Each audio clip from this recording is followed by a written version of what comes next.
Hello, welcome back to part two. Um, I feel pretty good about this now. I think I've figured out a method that's going to suffice for our purposes.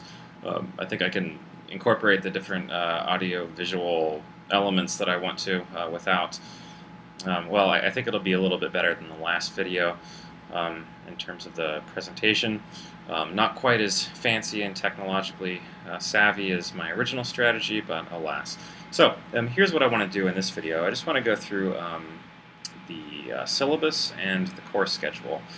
Actually, in my first failed attempt at making the longer video, where I already went over all of this, I went through line by line pretty much on the syllabus and the course schedule, and in hindsight, I think that's actually just a waste of time. So I'm not going to do that in this version that you're actually seeing. The reason is that even if I do that, you really do need to read through the syllabus and the course schedule both on your own very carefully and thoroughly. And so it's just really redundant for me to be doing that. There's better things we could be doing. So what I will do, though, is just go through what some of the key points are, speak a little bit more generally about the syllabus and the schedule, and then move on to the next video. So let's go ahead and move on to that then. So here we are. This is the syllabus. Here, right off the bat, as I'm sure you're by now aware, the course is fully online. So conducted entirely through D2L, plus the YouTube page where you're watching these videos. So you really should take this course only if you have really consistent internet access. I mean, not having access to the internet for even one day would be really a nightmare. So just a kind of warning there. Let's see. So next block paragraph here. The syllabus is just really pretty brutal. I mean, it's 6 long pages. I regret that I had to make it that long, but I really did, and so that's why it's crucial that you read it in its entirety. There's nothing in here that you don't need to read. So please do that.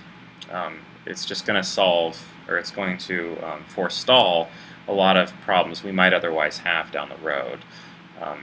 It really did have to be this long, and you just need to read it once super carefully, and then you can return to it later on as you need clarification on specific things. In terms of this course description here, I'm not going to actually say a whole lot about that now, because in the next video I'm going to be talking about what philosophy is, and in particular what moral philosophy is, and so that will serve as a kind of overview of the course. But you should read this on your own.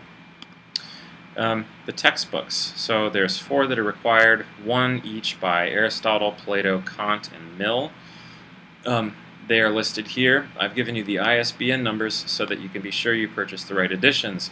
It's important that you purchase the right editions because some of them, so for instance, the Groundwork here by Immanuel Kant, this book is originally written in German, and so of course we'll be reading an English translation.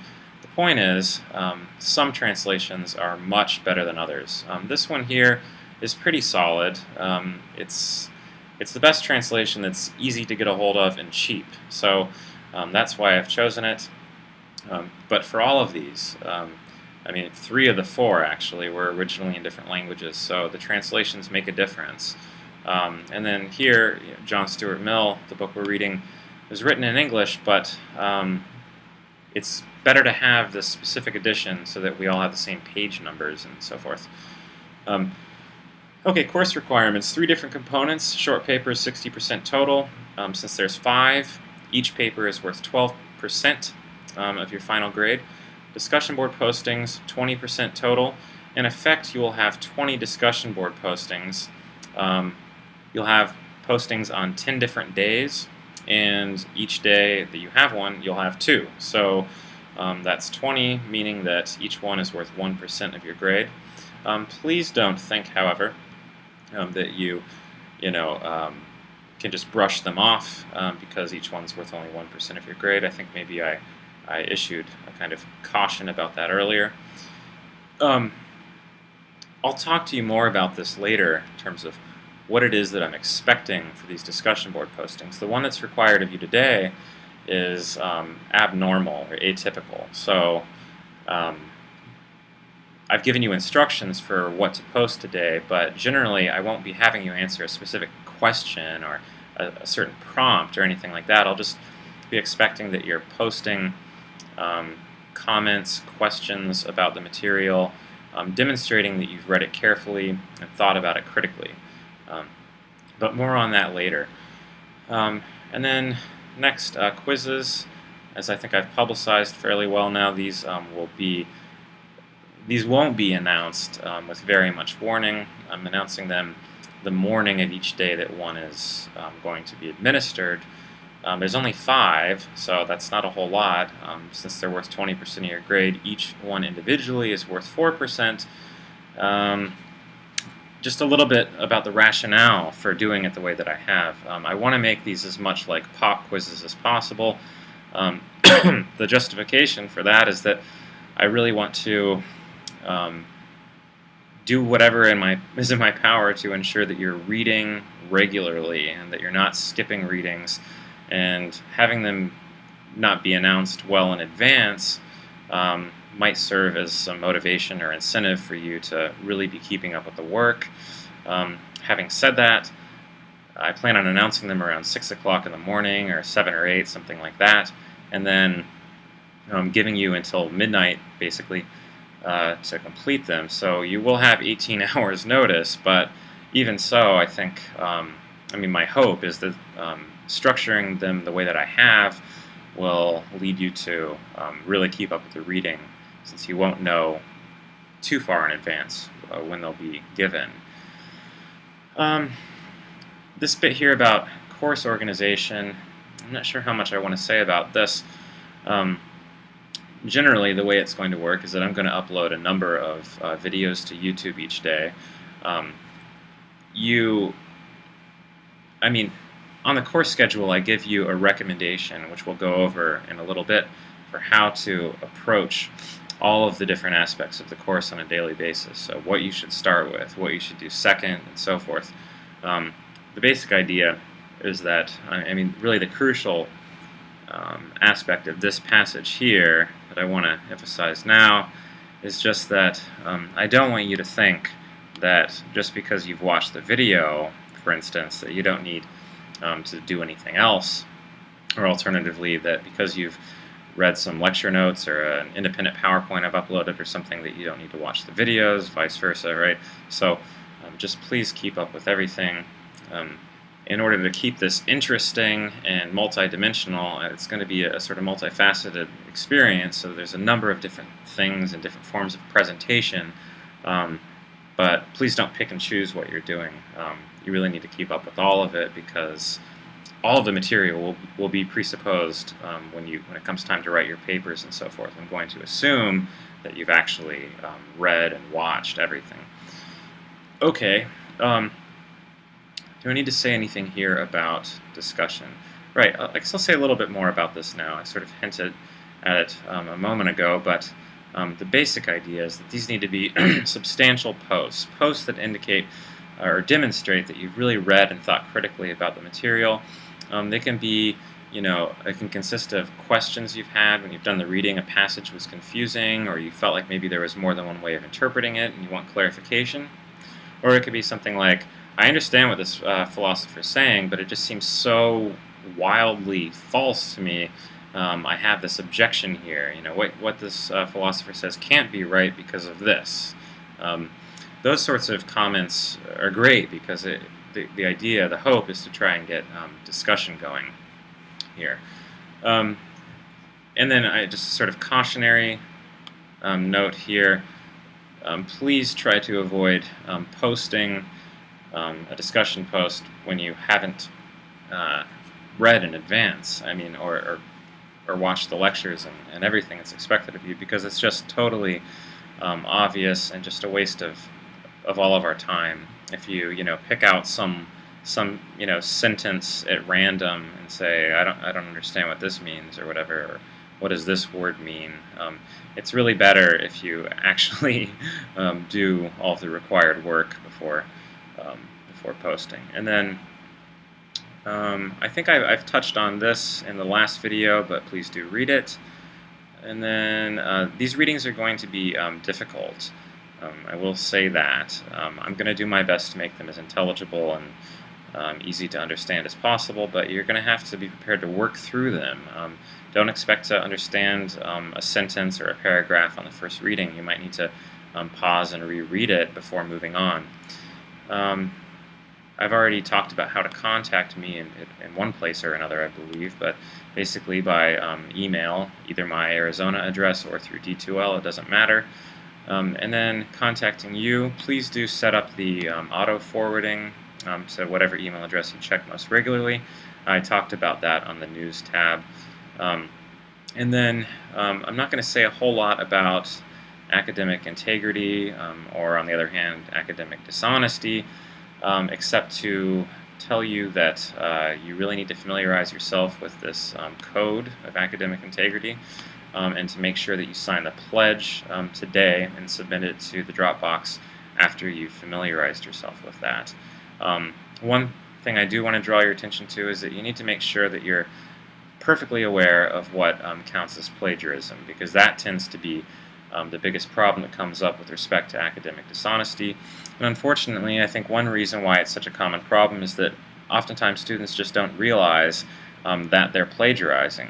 And so it's really unfortunate if you have to prosecute a plagiarism case simply because the student didn't realize that what they were doing was plagiarism. And so I think it's totally possible that some of you and many other students, probably most, have inadvertently committed plagiarism at some point in the past without knowing it, right? You've paraphrased somebody else's own ideas and not given them credit. It doesn't just have to be taking a direct line and not quoting it from somebody else. There's many different forms of plagiarism, so when you read this code, make sure that you have an eye toward understanding what counts as plagiarism.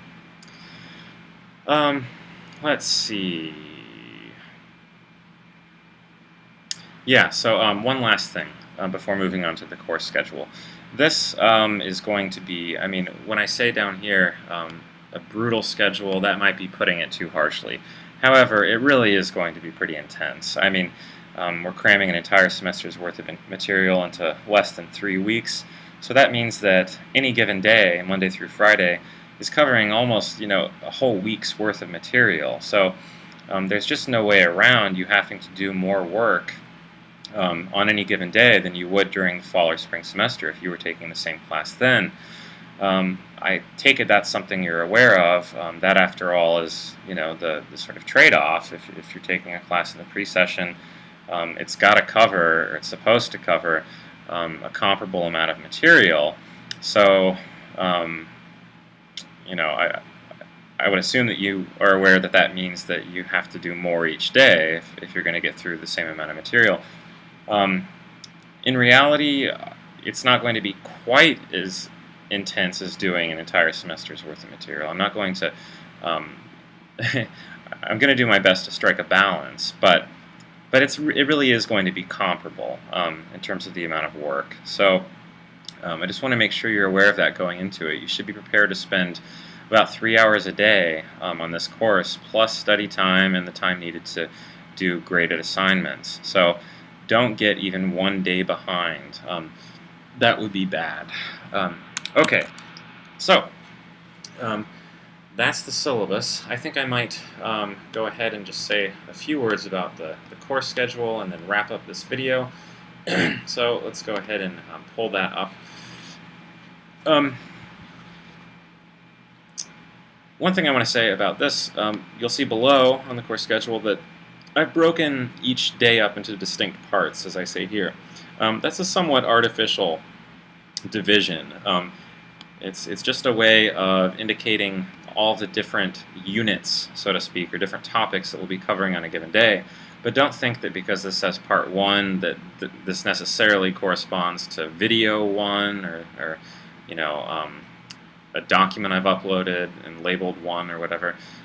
These things are more fluid and will blend in together throughout the day's activities, but this is just a sort of list of the basic topics that we'll be covering. And then before moving on to talking about the way that I've broken up this schedule, I just want to draw your attention to this. This is the basic approach or strategy that I recommend that you follow on a daily basis. You don't have to do it this way, but I really do think it would be to your advantage. I'll let you look over that instead of going over it here. But I want to point out that the way that I've set this up is I've broken it up by topic. So today is just the introduction.